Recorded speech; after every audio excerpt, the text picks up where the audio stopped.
All right.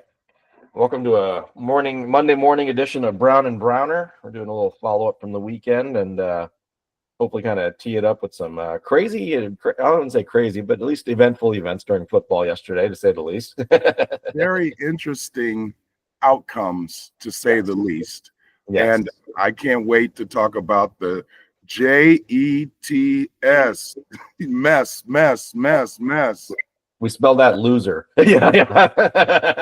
Man, Aaron Rodgers, that was like the worst move they could have done. They could have started rebuilding and been much further along than this. They say he gone. No, he done. Yeah. Well, and think of the type of salary. What are they paying now? I don't know. I didn't look, but $7 million. I forget what his cap hit is this year, but it's astronomical. Let's put it that way. so you're ruining your future by putting all your eggs in the Aaron Rodgers basket, and we see what happens. I guess the joke's on the Jets at Woody, sort of like when he said he was inoculated, not vaccinated, inoculated. I'd love to see if Woody actually speaks up because, I mean, at this point, you're talking about an embarrassment. You're in the biggest mart in the country, supposedly. You're trying to get some credibility in a city that honestly is dying for football success because it sucks on both ends, to say the least. Yes. And you spend all this money and this hype. Oh, we're going to bring in Aaron Rodgers, the god hero of Green Bay and everything else, and the MVP of the NFL. Well, guess what? He looks like the PMS of the NFL right now. I mean, Death. they thought that he was going to start lighting it up, 300 yards, yada, yada, yada. He even said it yesterday. I don't know if he was pointing at himself, but he didn't say it was all me, which he should have, because he said we should be scoring 30 points a game. And that's not wrong given the weapons that he has. I don't know about the front line, but the weapons. No, the 30 points is still enough. Shoot. Well, I mean, how on average, yeah. I mean, Yeah. But you know what? How long do you play defense and you watch the ineptitude that you're seeing and you feel like giving 100% every down when you feel like your offense isn't giving you a chance to win regardless of what you do? I'll give you the converse of that. I got to go back to my Chiefs. That fourth down stand in that third quarter was awesome. It was.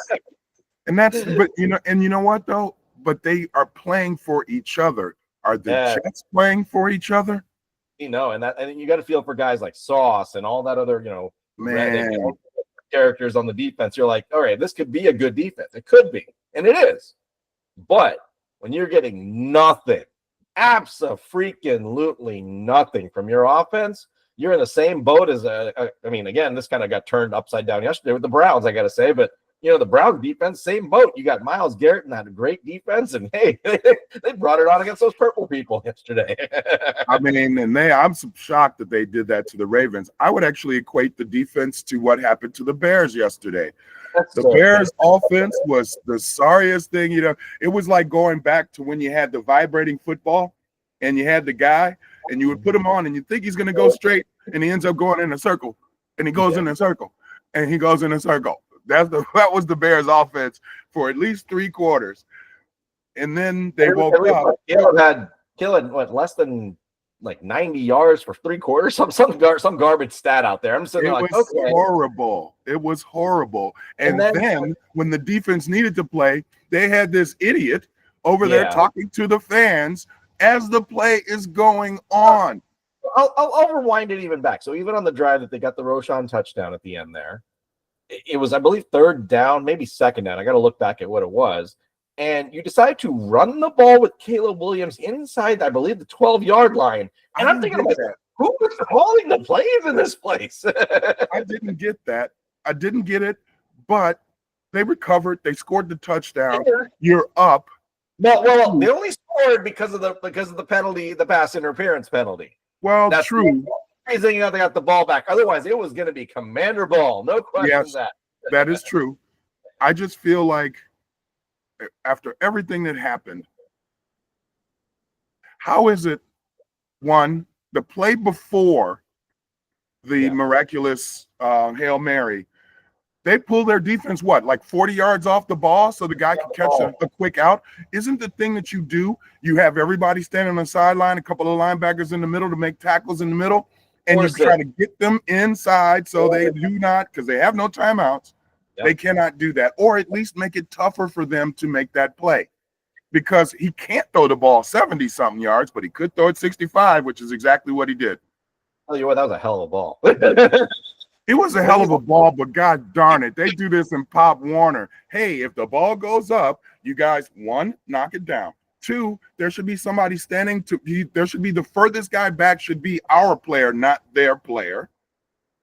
I mean, I believe Eber Bozo spoke about it now, in the post game, where he literally said, "Yeah, we practiced this, yada yada yada." He said we normally have a guy back there. Well, guess what? You didn't, and guess what? The tip drill from the same moron that was sitting there taunting the fans like this, not even looking at the play at hand. Not even looking at the play. And if you look at that replay they show, he actually runs. But he doesn't run straight to where all the players are. He stops for a moment and he goes back and forth as if there's somebody behind him, which there wasn't. And then he tried to sprint over, did his little leap, tipped the ball up nicely and again, the guy in the back, whoever it was, I forget his name, but the number 31, I think it was, he was supposed to be in front or right next to the Washington player. He jumps. And he has the weakest jump. It looked like he had like a 2-inch vertical. So all he did was just put himself out of position. And sure enough. And you were 4-on-1 in that coverage, mind you, if you saw that. You were 4-on-1 and you lost it. You know that has got to hurt for another decade. Bears fans will remember that. Oh, I think everyone's going to remember that. I can tell you that the city of Washington and Landover, Maryland is in heaven right now, especially with the Ravens losing. My God, the DMV's in happiness. I mean, there is no way that play should happen. No. In the NFL, it should never happen. I'm sorry, but yes, Aaron Rodgers has done it a couple times. I get that. And it was historic and all that stuff. But it should never happen in the pro game. In college, I could see it. But in the pro game, it should never see that. happen. But I blame this, 1, on lack of discipline. Ineptitude, yeah. And 2, and everything that led up to it. But 2, I'm sorry, if I'm in the locker room with number 29, I want to say Ramondre Stevenson, not him. His name is Stevenson. I forgot the guy's name. Let's put this way. He might be forgotten after this week anyway. Well, he's not a bad player, but the sad thing is, Coach Edwards said it best on SportsCenter last night. Yeah. You are a professional getting paid to play football, not interact with the stands, the fans. That's not your job. Wait till the game is over. Then you can do those things. Yep. No, I don't disagree. So, that jerk, you work hard. You work hard all week. This is the biggest game of your season. You got them where you want them, even though you played a lackluster game and Washington dominated the game, went up and down the field, just kicked a lot of field goals. And you get to that point and you're sitting here caring about somebody in the stands. I'll tell you what, I think you cost them. I think you cost the playoffs. I honestly do. If I were to look down, the Commanders are going to be kind of in position to kind of get that last slot. The Bears are going to be in that position for that last slot. You've now got a head-to-head loss against a team that's probably going to sneak in, and you are out at the end of the day. Yeah, even if it doesn't have to be the Commanders. It could be any of the teams in the West that are 4-4 right now, or whatever. The whole West is about the same. You got the Eagles. So whoever doesn't win the East is going to have a good record. What are you going to do? And who knows? Tampa Bay could still be that team, even though they can't beat Atlanta. They can beat a lot of other teams. So, and you're in a division where you came in the game, 4-2? Yep. And you were in last place in your division. Yeah, no kidding. I'm telling you. I mean, that had so many. I think it's going to have bigger implications than people are talking about just yet. It'll be more in the season, but that was huge.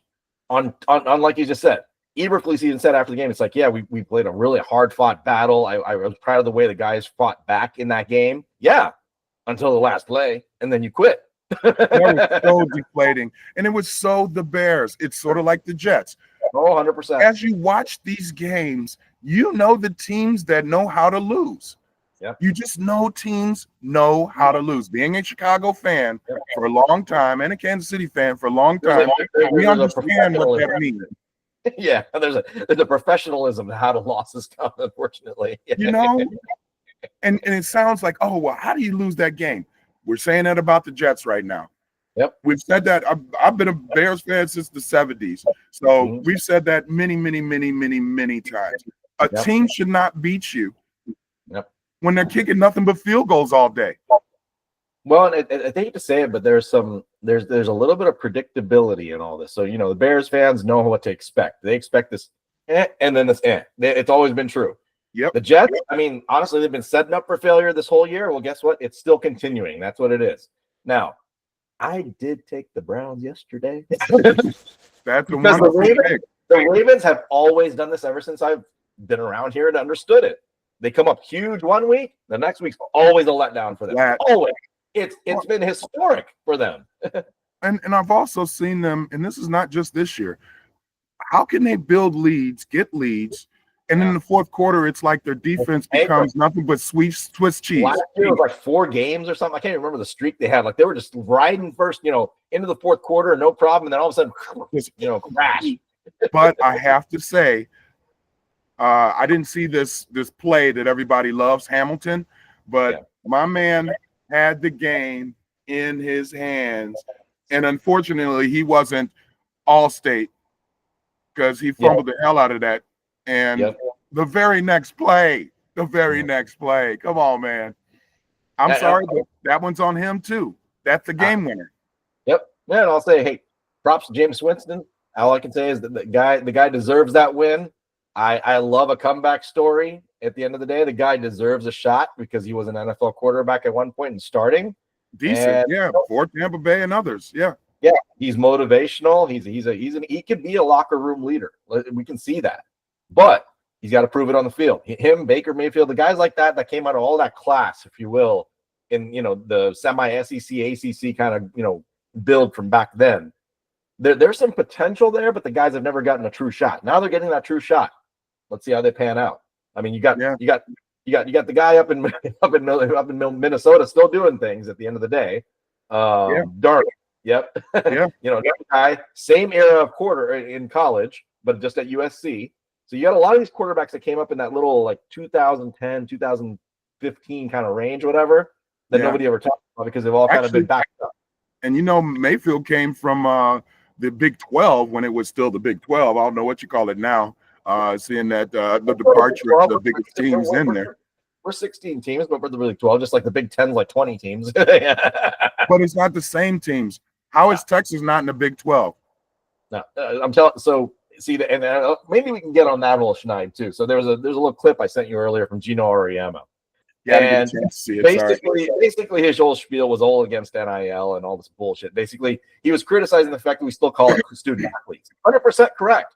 Why do we call it student athletes? We're having people fly 3,000 miles to go play a game. We're having players that can now withhold and sit out because they're not getting quote unquote enough NIL money, like the kid at UNLV.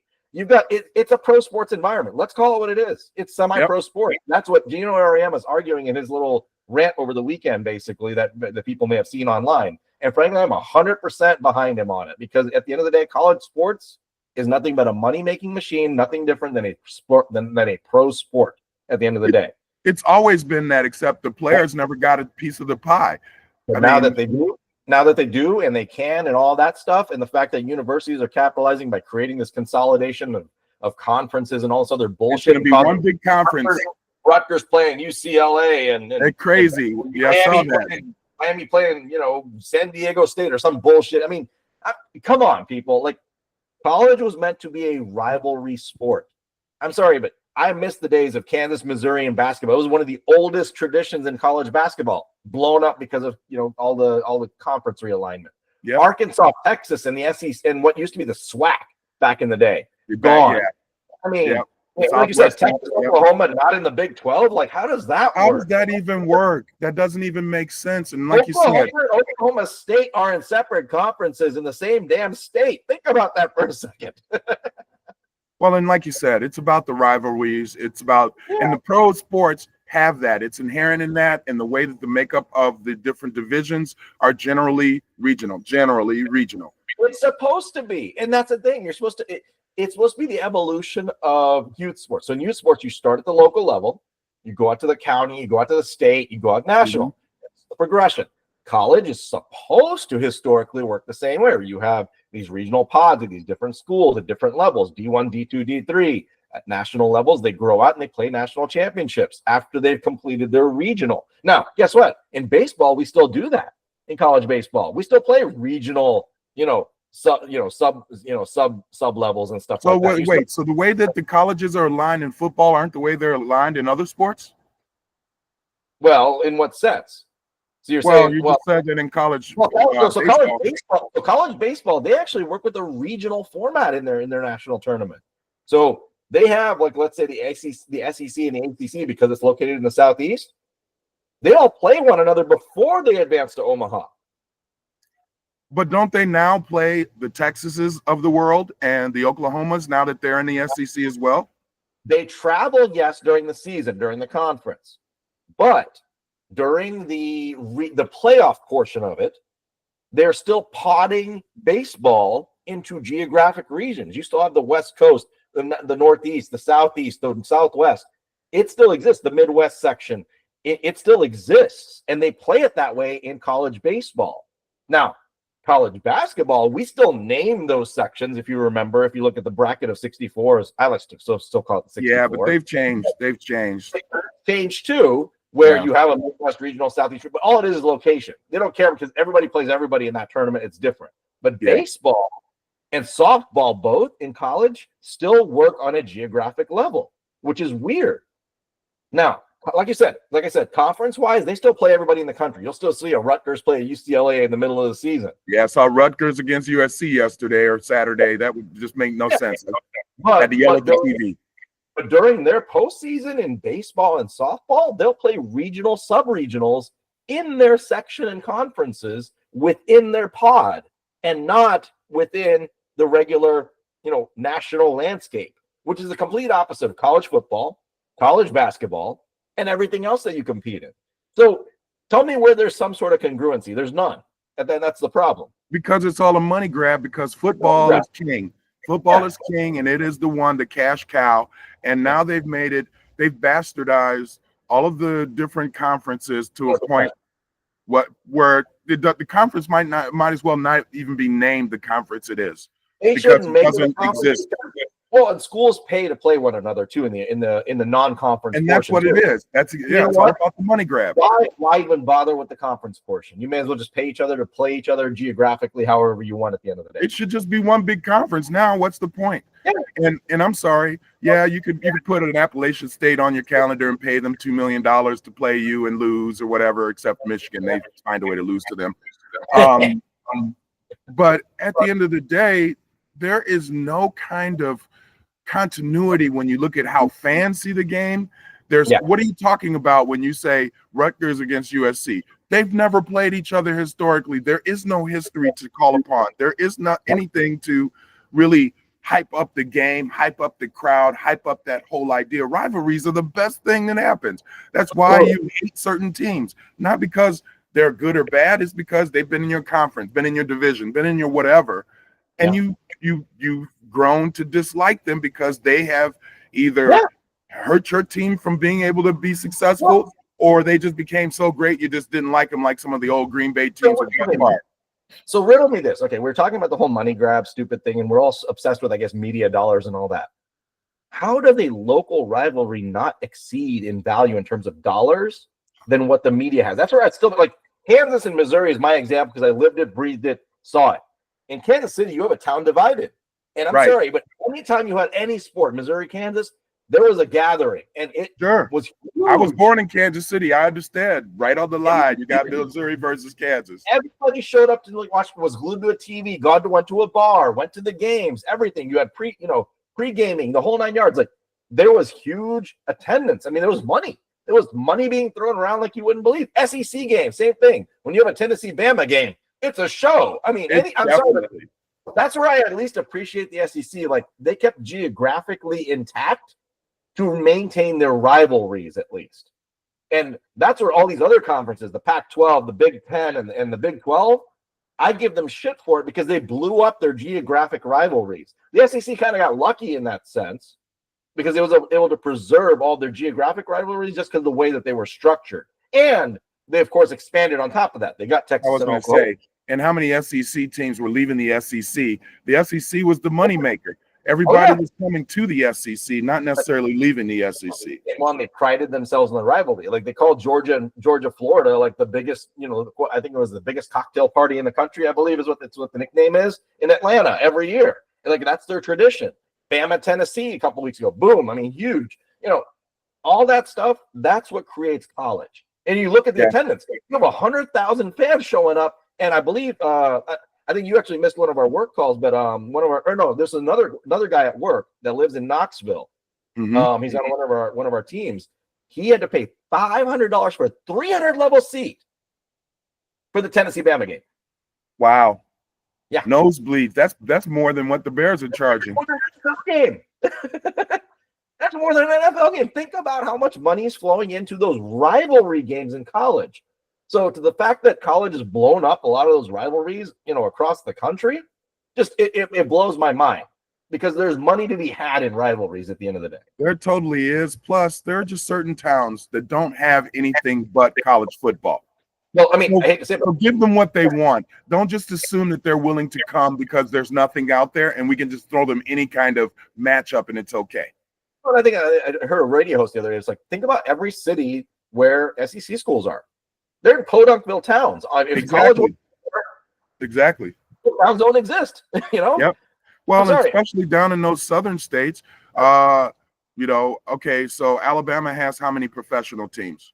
I don't even know if Tuscaloosa has an airport other than what services the university, Kentucky, Tennessee, how many professional teams? So this is what they have. This is what they look forward to every week is that college game, whether it's basketball or football or whatever.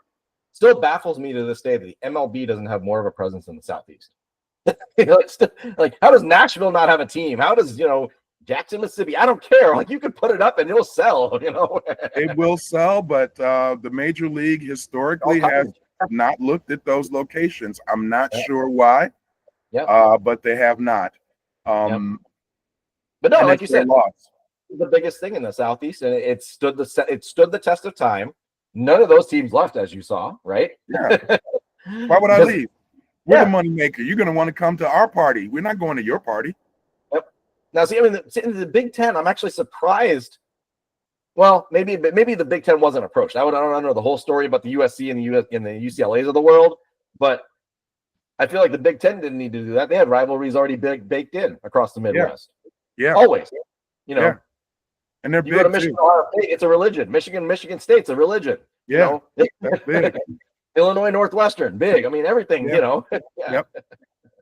I'm just, I'm not the biggest college fan when it comes to sports, only because I guess I like it a little bit more now because of this NIL, because the players are getting paid. Yeah, well, now it's getting paid, and honestly, it's getting more competitive in football, which is kind of nice. And that's where I think it belongs. Before it was always the top 3 or 4 teams. Alabama's been there forever. Tennessee used to be the juggernaut back in the day. I want to see other teams. I don't want to feel like every point spread is going to be 45 points. That's not a game. Quick shout out to the U. They're back. They're back. They are. Yes, they are. They're undefeated, right? Yep, they are undefeated. They got a Heisman candidate. And so was a little team called Indiana. Indiana. When was the last time Indiana was good? When what's his name who was on the Steelers? Randall L. Remember Randall L? Randall L. Yeah. So that was the last time I remember them making any noise. So to see them playing the way they're playing, kudos to them. Hope they can keep it up. I want to see a natty. Miami versus Indiana. I don't think the college powers that be want to see that. No, it's going to be an SEC team somewhere. Yeah. But it's nice to see. I actually think having a 12-team playoffs, yes, at least makes it more interesting because more teams are able to get into the championship series of games to be able to win the championship. All for that part, but I'll still go back to what Gino Auriemma said. Okay, so you got this 12-team format, whatever, great. You're gonna you're gonna spread it all the way from Thanksgiving all the way to New Year's and figure out all that playoff situation, all that crap. So when do these kids go to school again? But see, we already know that. So let's just keep this real. And Gino can say that, but what are his kids doing too? So let's be real. The college athlete is pampered and catered to, and you can't tell me that all of these tournaments they're playing and all this, that they're sitting in their rooms cramming. There's no way that's possible. One defense to Gino, though, he's also operating in a different sport. So women's basketball, you see women stay all 4 years. You see them go for the national championships. He's at everything. They got nowhere to go, but only because they have nowhere to go. That's not a real excuse. You have nowhere to go. Yes, you're going to stay for 4 years. The money isn't there yet. Well, and they're making more money in college than they are in the WNBA, I hate to say. Isn't that true? I mean, look at Caitlin Clark. She can tell you right up front. He made more money. Those guys, I'm making more than them. Yeah. Exactly. The sad thing is that the WNBA hasn't been able to come up with a marketing of their product to really get enough of a fan support to where they're making that kind of money to entice people to leave college early, to pay the stars. Heck, who was it? Asia said that she was, and she's the MVP the last 2 years, said that she was, that the WNBA doesn't pay her bills. Yeah. Think about that. She's the biggest name in the WNBA. Well, here's one knock on the WNBA for this year. I mean, obviously, Caitlin Clark, all saying aside, I'll stay away from that topic. If you watch the finals in Game 5, so you had the WNBA commissioner there. Anybody notice what she was wearing when she was presenting? No. So don't even look at when she was presenting. Look at earlier in the game when they were interviewing her about the success of the league, yada, yada, yada. She was already wearing a New York Liberty outfit. It was already adorned with the entire city inscription and everything, as if they were like already telling you, hey, New York's going to win this somehow. And I'm like, it's like, oh, it's rigged? Is this what's happening now? Please don't say that, because I tell you what, as many of have you seen the TikToks out there? I watched it and I remember it. The TikToks out there where Breanna Stewart catches the ball and takes not 1, not 2, not 3, not 4, but 5 steps before the ball actually gets into a dribbling motion, hits the ground. That was a clean block. That was a clean block. And that was the other thing. So she took 5 steps. The referees didn't call that. She jumps up. The lady in front of her jumps straight up with her hands up. She might have tilted just a little bit, but it was incidental contact. And it's at the end of the game. This is deciding the championship. And they let her get 2 free throws so that she could tie the game, and they went to overtime. Up until probably the last few minutes of the game, then I started seeing like what the commissioner was wearing and then what happened. I had good positive vibes about the WNBA this year. Great season for them. Great season for everybody. Great press, get everything. And then you see this, like, basically, I hate to say, a rigged final at the end of the day. That really was ridiculous. They robbed the Mercury Lynx. They robbed them. They took that championship. They worked hard for that all year long. And you took that from me when the lady clearly took 5 steps before she dribbled, ran into me, threw up some garbage, and you called the foul and bailed them out. Wow. Wow. Well, and even before then, do you think they even deserved to win? The fact that Ionescu was like 1 of 19, Breanna Stewart like 4 of like 20 or something. Exactly. They were shooting up bricks. They were shitting their pants at the most critical point of the season. They did not show up. Yep. But the referees did. I'm telling you, like that. How many free throws were Lynx given out throughout that whole series versus the New York Liberty? Saw that stat afterwards, and I was like, "Oh my god!" I'm telling you, that was fishy. They had everything to gain the season for the WNBA, but I think they lost it literally in one moment of just false narrative, essentially at the end of the season, because they had all this momentum, the Caitlin Clark wave, the what's her name from LSU, Barbie doll, I call her whatever. She's on Angel Reese. Yeah, Angel Reese, and she had a good season too, and everything else. But I love the controversy and all that. Like all of it was good for the WNBA, except one thing. Before you continue with that, except one thing, and again, it sort of shows you where we are as a country when it comes to racism, because that was the biggest card that I had heard about. You have these two wonderful stars. Why was one evil? Why was one great? Why are people in Indiana sending really nasty notes about the players, even on their own team? Yep. That's sad. That was the black eye that this exposed when it comes to sports and fans and women's basketball, because they have Caitlin Clark, and Caitlin Clark is the greatest. She reminds me so much how Larry Bird was. He just came in and he's just a man, and she is too. But it shouldn't be the great white hope against the black, whatever. It shouldn't be about that. It should be, looking at these players and appreciating what they bring to the sport that's going to make them go to that next level, like Tiger Woods started bringing to golf and everything else. That's what it should be about, not about race. I mean, think about it. At one point, Angel Reese had 10 double-doubles. Yes. And she got good notoriety for it. But yes, the press kept showing this other whole stupid side of the story where, she has controversy with Caitlin Clark. Her friends, her teammates are bashing her when they're playing. Quit focusing on the negativity. Always. Seriously. That's what people do. That's what's running the politics in this country. We're not talking about what we can do for people. We're just pointing fingers at each other. Look at him. Look at her. Look at him. Look at her. That is horrible. And usually it's the worst way that we do that. It's not that we say, dog, her hair looks bad. It's, she's black. She's white. They're rich. They're poor. That's horrible. I challenge anyone and everyone listening or ourselves for this past weekend. If you had to listen to politics, air, whatever it is, did you hear any bit of strategy about the future other than just each other bashing each other? That's all it is. That's all it is. And it's just polarizing our country to a point that's going to bring a civil war type mentality, because 100%. Everybody's looking at the ugliness of what we are instead of the beauty of what we are. We're the human race first, everybody. Human race. Yep. That means you come in all different flavors and colors, but we're still one.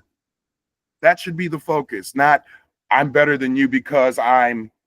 Yep. That's not where this should be, but that's the narrative that we continue to have bubble up, and it's being, supported by even our presidential candidates. Yep.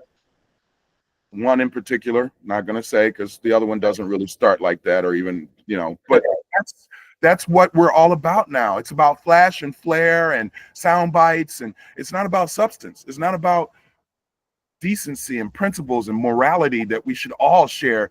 If I see something going wrong with somebody, I don't care what color they are, and I don't dismiss it. I try to step in and make it right. That's what we should be doing as a community, as a nation, as people. But we don't do that.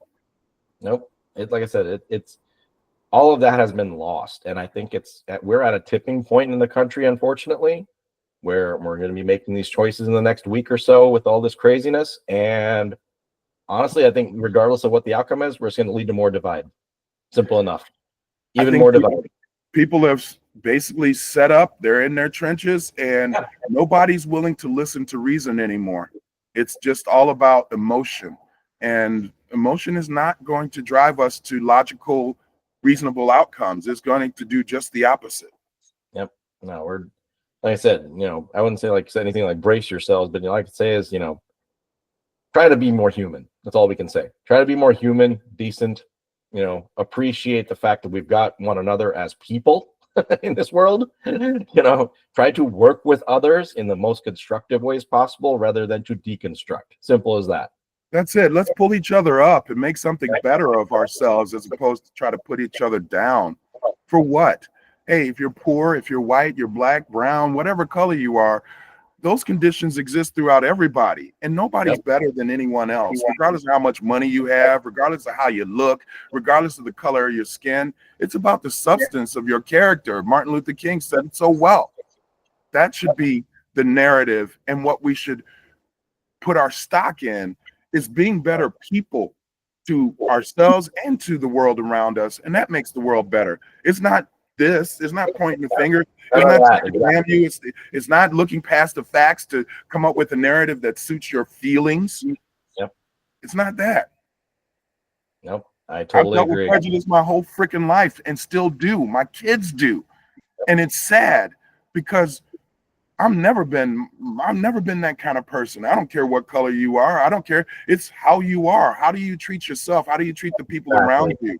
I don't care about the rest of that stuff. You could have one eye and 3 ears, and I'm still gonna be cool with you if you're a cool person. Exactly. Nope. Can't say. I couldn't have said it better. I mean, it's sad that we've reached that tipping point. Now, not just what we're talking about. Even if you, like I said, look at sports, unfortunately, and that's the sad point, is that we're projecting it onto things that should be bringing us together at the end of the day. You're 100% right, because sports always has done that, regardless of how people feel about each other. You're willing to hug the person you hate the most when it's about this team. Ask anyone in Philadelphia when they win how they feel. I mean, I think I saw there was a brief bit during the Chiefs game yesterday. You got Max Crosby, who I admire the hell out of as a player. That dude, I love Max Crosby, scariest player on earth. But him and Kareem Hunt were yakking at each other the whole game, yada yada yada, going back at each other. I think Pat Mahomes at one point was trying to separate them. At the end of the day, they're still continuing to shake each other, but they shook each other's hand. That's all you can ask for. That's what it's about. Yeah, there was some of that. McLaren was jarring with somebody else on the Bears, and they were going hard after an incomplete pass in the end zone, and then they clapped hands. You know what? Competition. I love the smack talk. I love that whole fire and intensity. But after the game, even during the game, we're human. Nobody wants to see anybody get hurt on the field. You're trying to hurt the other player as a defensive player playing whatever, but you're not trying to hurt them in the sense of taking something away from their lives. Exactly. And and for people who were cheering a week or two ago with Deshaun Watson, that's horrible. Let's not be that kind. If that is supposed to be what we're about as human beings, how human are we? Right. Nope. All valid point, man, to say the least. Sad to say. Yep. And you know what? I know we want to talk about a couple of things. Let's see. I just got a few minutes because I do have something that I got to attend to. What was the biggest highlight of this weekend for you? I mean, the fact that we had quite a few upsets again. I love the fact that we're seeing a little more parity in the sense that even the worst team can win on Sunday. New England, you hear me? But what was the highlight of this weekend for you? I don't know highlight, but my takeaway from the weekend. So I think we touched on this very briefly. So the NFC West is now basically a dead heat within all four of those teams, where any one of those four teams could win that division. Kyler Murray should be some promise. I'll tell you what, he's carrying that team extremely well in Arizona. So bravo. And Stafford too. Stafford, without his two best receivers, kept them relevant, and now they're back. And that's the thing. That's what really scares me also about going into last night's game. Obviously, the Cowgirls are the Cowgirls. They're going to continue to falter, in my opinion. Let's not talk about them. Nobody should talk about the Cowboys until they actually do something worthy of us talking about it. But I will talk about the Niners and the fact that if they can get healthy at some point, I think they're back on that top train again within the top 5 in the NFC, and that makes them dangerous again. But like I said, you got four teams contending for that NFC West. I think it's going to get pretty nasty down the stretch. I agree, and I think what you said is really meaningful when we talk about San Francisco and how bad they've looked this year. Everybody seems to forget how many injuries they've been playing through, and now that they're starting to get healthy, and who knows about McCaffrey coming back, yay or nay, whatever that is, they're in a division where they're tied for the lead right now, right? I believe so.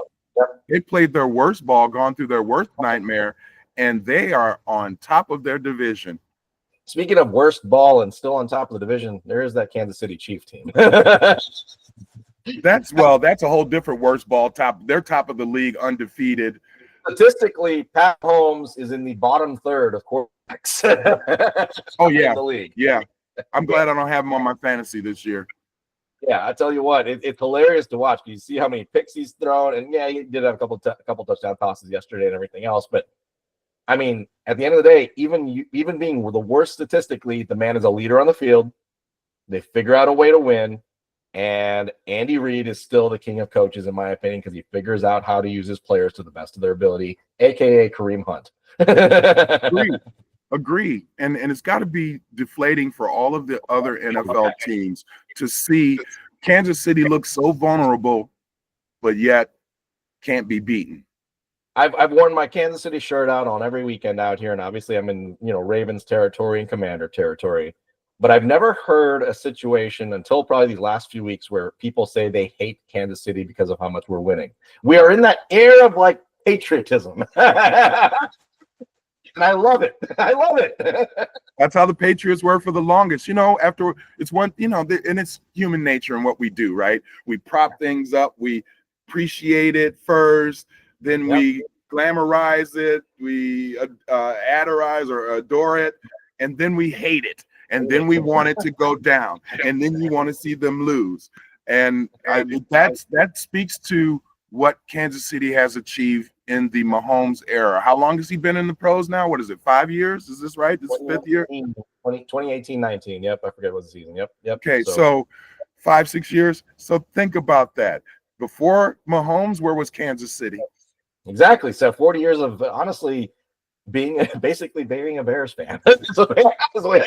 And my wife tried to dog me out. Oh, now you're on the Kansas City bandwagon. I've been in Kansas City bandwagon since I first knew football because I was born in Kansas City, had my oldest Taylor and Ed Podolak jerseys and stuff, so I can talk it.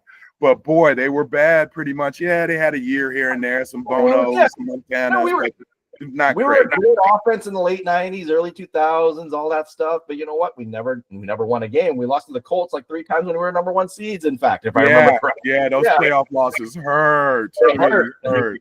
We were Dallas Cowboys-esque in terms of trying to win a playoff game. It was horrible. It was horrible.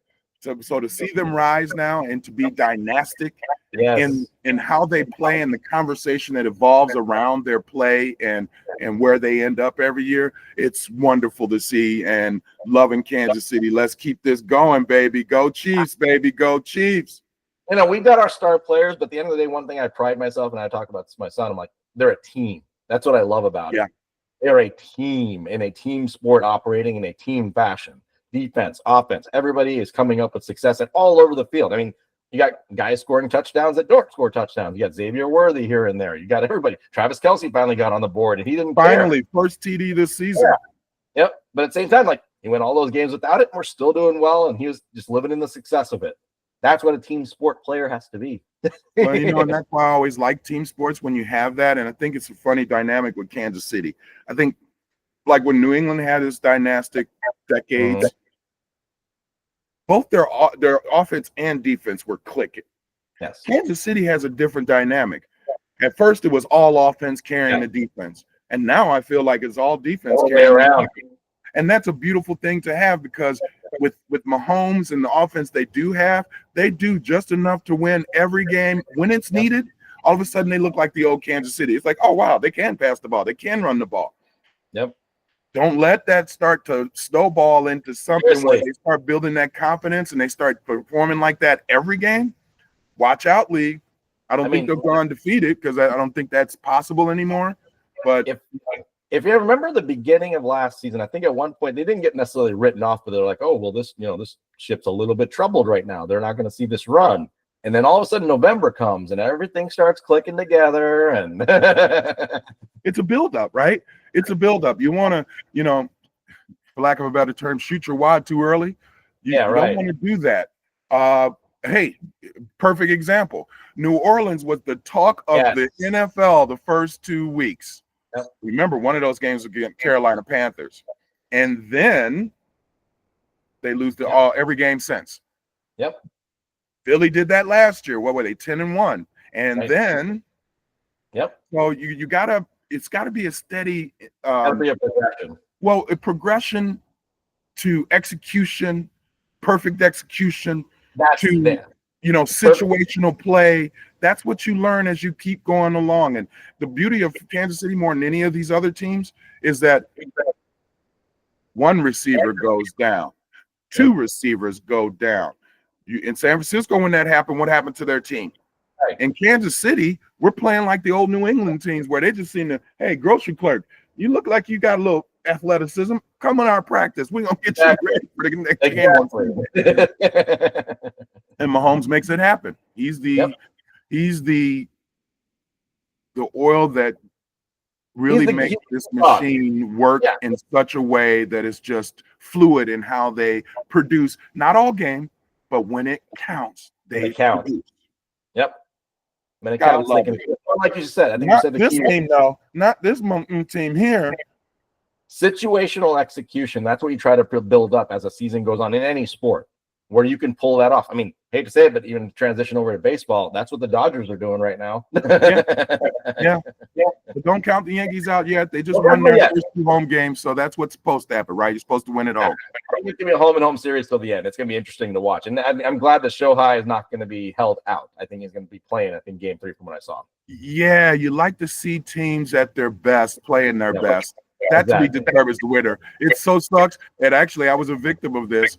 It so sucks when you see your other teams go down and to do the injury or whatever, and they're playing, at not their full strength. But I was still a Philadelphia Sixers fan just because it's from old school, Dr. J. And the Lakers in, 79, 80?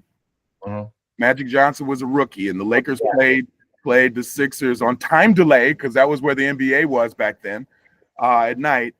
And Kareem went down, and Worthy went down, and everybody was going down. And Magic literally played like 4 of the 5 positions during that, and he was a rookie.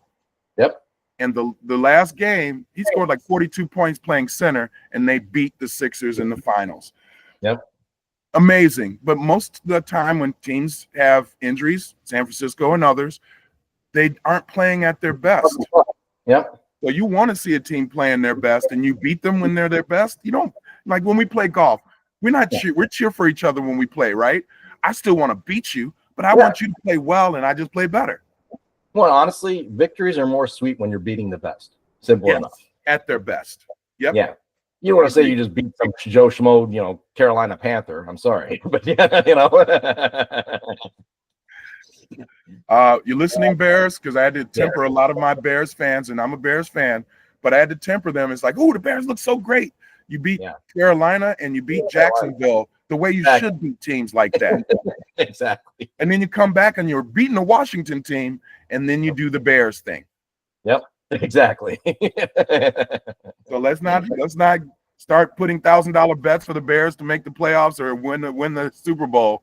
Let's just enjoy the incremental improvement, and hopefully we get to that mountaintop eventually as we continue to progress. Also forget Caleb Williams is still a rookie, and I get that. Like, I get you're setting this bar way the hell up here as Chicago fans. Like, this is the next coming of Jesus, but I'm sorry, but the guy's a rookie.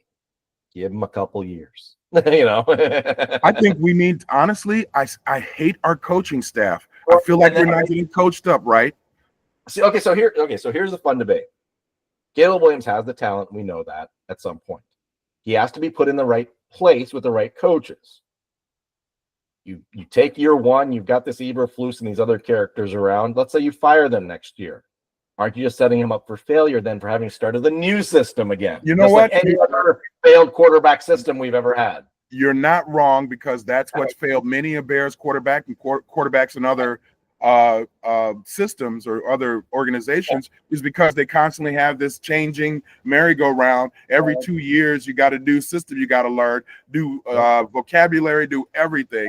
How are you supposed to progress when you constantly have that? I get it. I just feel like the Bears are shortchanging here because I don't think it's the right coaching system regardless of Chicago. I don't know why they decided to hire Matt Eberflus. I have no idea. The guy had the money is one piece. I get it was cheap, but you got a guy that maybe had barely a year of success in the section that he was coaching in Indianapolis.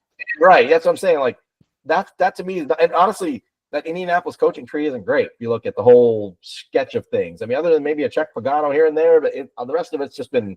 It wasn't worthy, especially when you're in a big time city. The Jets went out and got Robert Saleh. He was the hottest commodity on one of the best teams. We try to find the diamond in the rough. Hey, you know what? Let's go to Jacksonville and see if we can find a defensive backs coach that could eventually become our head coach. Come on, man. Stop it.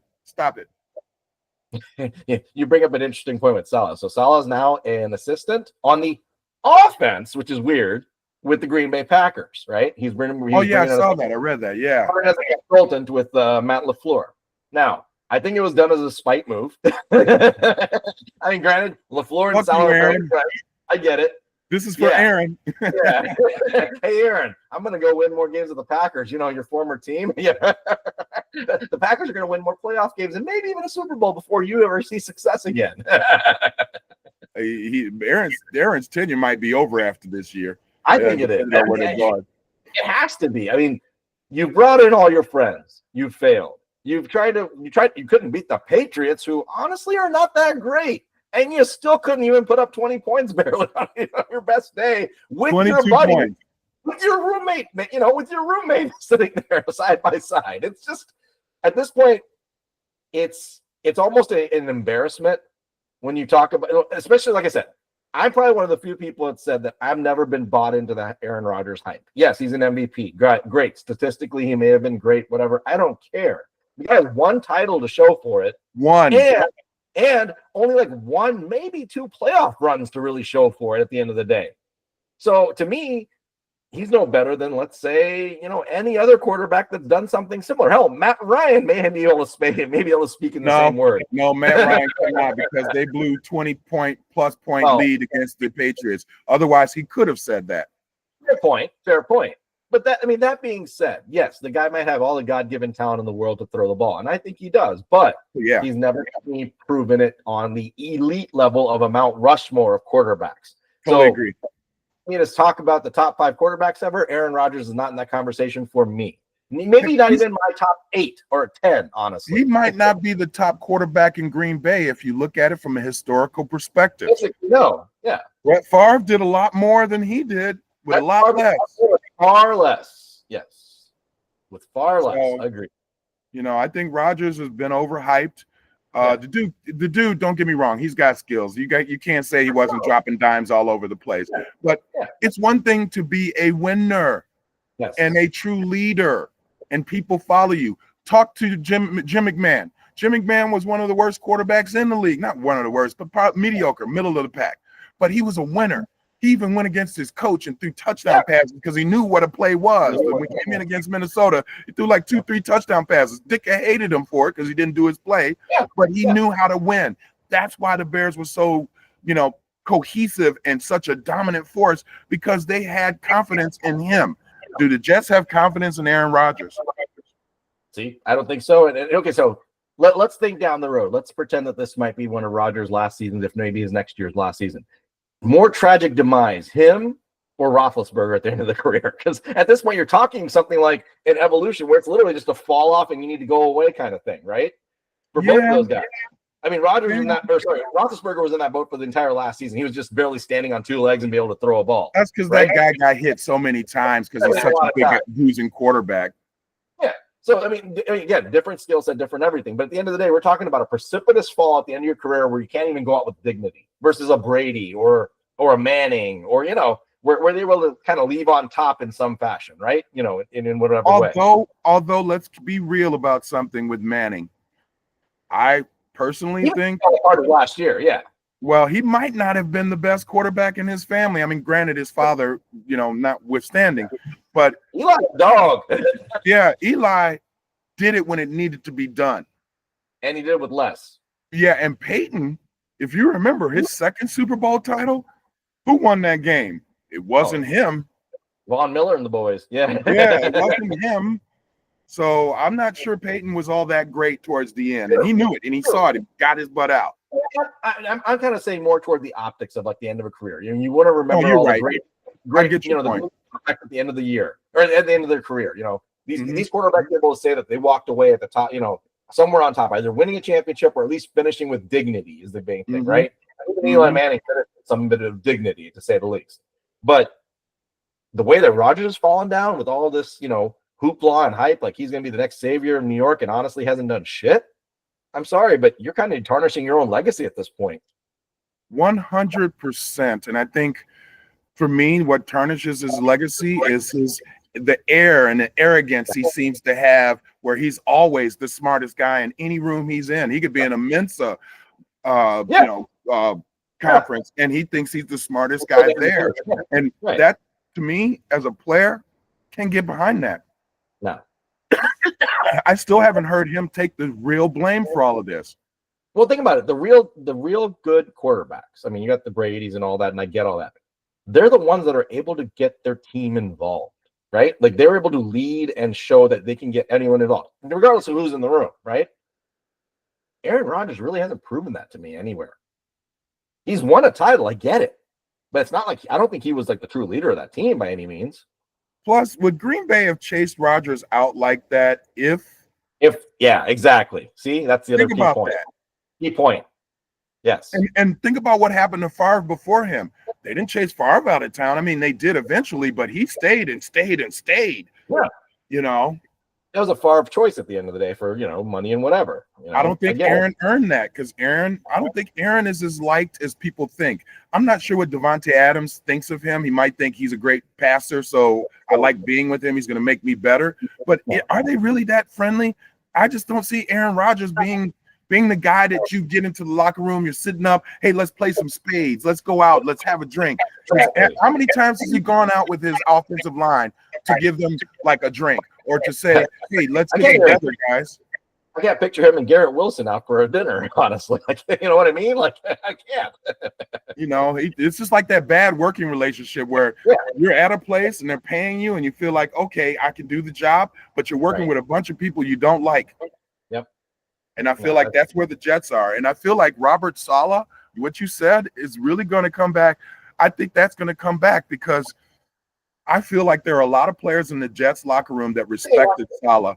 And I think Aaron, as much as coy as he played when all of this went down, was behind what happened. 100%. And if you look at what happened, Woody, if you look at where you were with Saleh when you had Zach, and where you are now with Aaron, all the money you've paid, the way they changed the teams, draft picks you're giving away, all sorts of stuff. Are you better off? Better off. Yeah. Yeah, see that's a failed business decision at the end of the day. That falls on your CEO, which is Woody Johnson at the end of the day. 100%. Oh, Robert's got to be laughing his ass off. Like, you fired me and you've lost 3 games now. 3 more games. No kidding. Absolutely.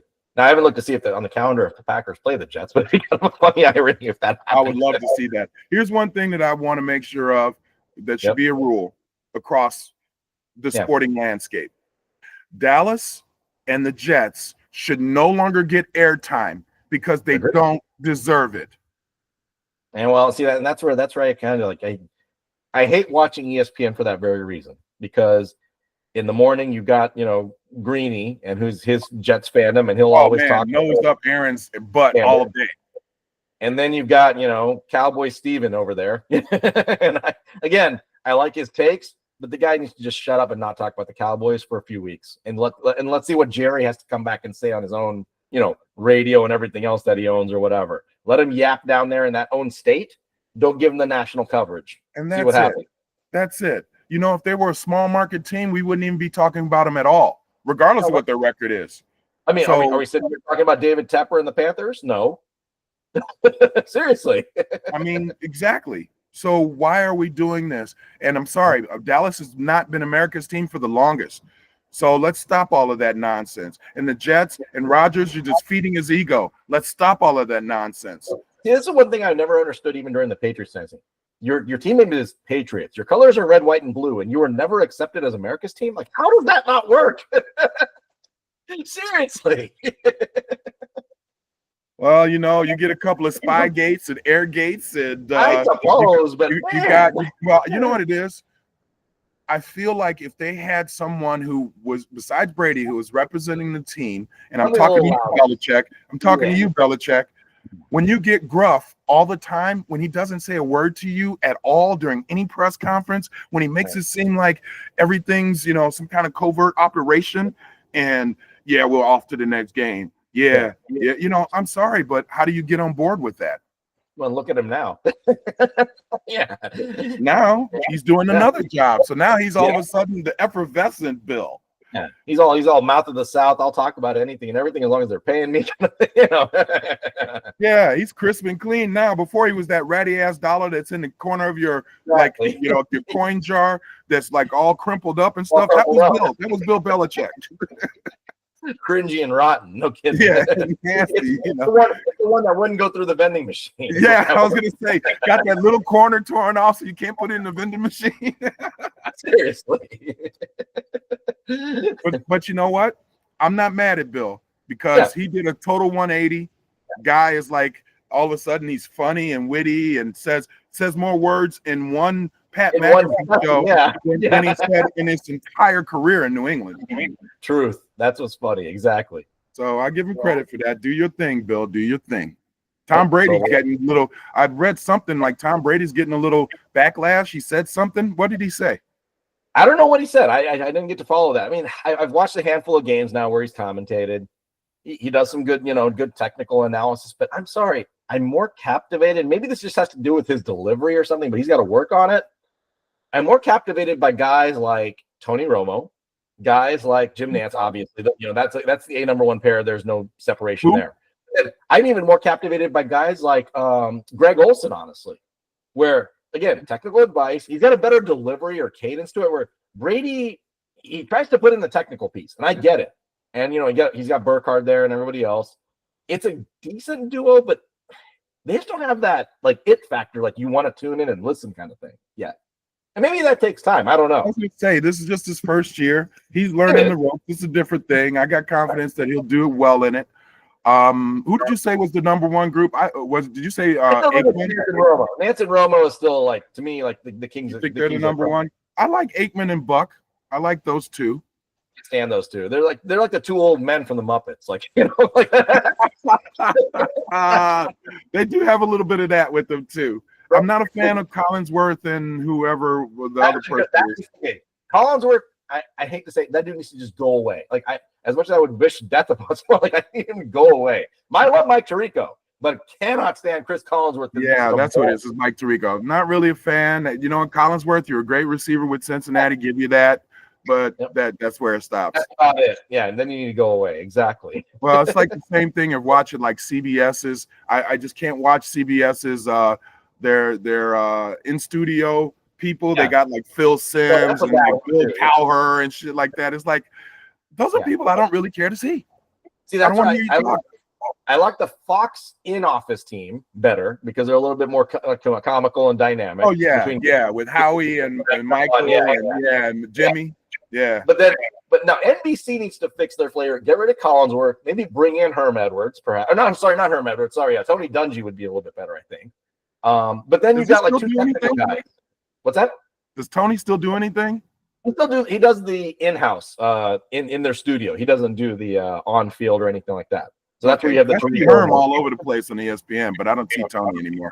Herm, see, I don't know if I like Herm as a commentator. Like I like him in like media analysis, all that fine, but he's not that TV guy. Not a commentator, no. Yeah, you have to be a Dungy, or you have to bring in some other character along with Tirico. I think would be good, in some fashion. I like Tirico in some ways. I don't know. He feeds me, and don't get me wrong, this guy was great, but he's sort of like Bob Costas, and don't get me wrong, again, Bob Costas was great. Loved him when he was doing ABA, all that stuff. Sure. But it's just sort of sometimes a little drab and boring too. Yeah. Well, Bob's built for baseball. That's the thing. Like, Yeah, baseball. Perfect. I think Bob's built for baseball. I think Joe Buck's built for baseball. That's it. Definitely. You agree. Yeah.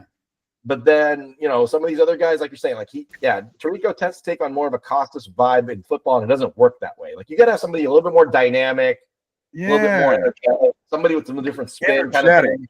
Yeah. Inject some life into how you're, conveying this whole event to us. See, that's why I love the Manning cast. That's the reason I've stopped watching, Aikman and Buck for one thing, is I couldn't stand them anyway when they were on Fox, but the Manning cast is awesome because you bring in some characters here and there, and you're doing some off the cuff. And frankly, Eli Manning, with as boring as he is, he's funny. He pulls off drab and boring really well. So does Peyton. And I said Peyton, not Peyton. Exactly. That's so stupid. It's funny. It's so stupid. It's funny. That's like they're the quintessential dad joke era. Like they're those guys that you can. Yeah, they are. Yeah, they are. I used to love the commercials when they were, like the two bratty kids. They were going like they were taking a tour of ESPN, and like Peyton kicks him in the ass super hard. Right.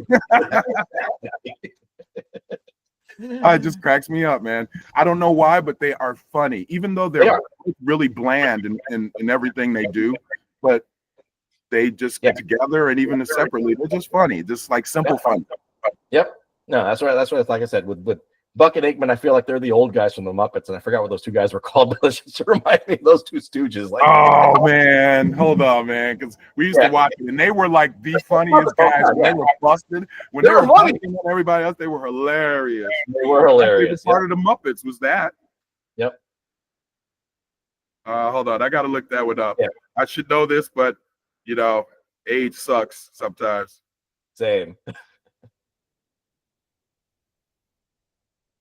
I've tried to introduce my kids to all the Muppets characters from back in the day. You know, you had Swedish Statler. This is so like what's the name of Trading Places? Yeah. His named Statler and the other one's named Waldorf. That's what it is. Yep, Statler Waldorf. That's right. Yep. That sounds like straight out of Trading Places. The two $1. Oh man, they're hilarious. Yeah, trade the orange juice. By the way, one of the best movies ever that people don't get enough. I'm sorry, man. One of the best ever. Simple but hilarious. This is when Eddie Murphy, before he had to do like the other 15 movies he signed the contract for, when it was actually good. Yes. And then it went downhill fast. Yep. No, this is when he was doing stuff like that and Beverly Hills Cop. Good stuff. Yeah. Good stuff. Totally agree.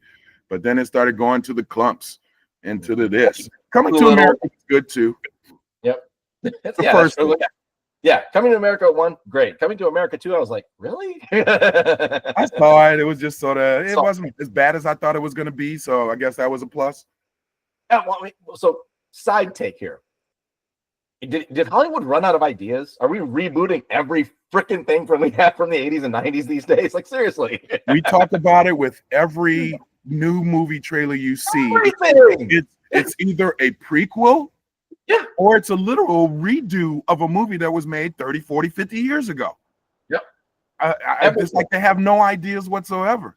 Everything. There's like, I feel like all the creativity was sucked out of Hollywood somewhere, or there's stopped being like creativity or writing or whatever it is.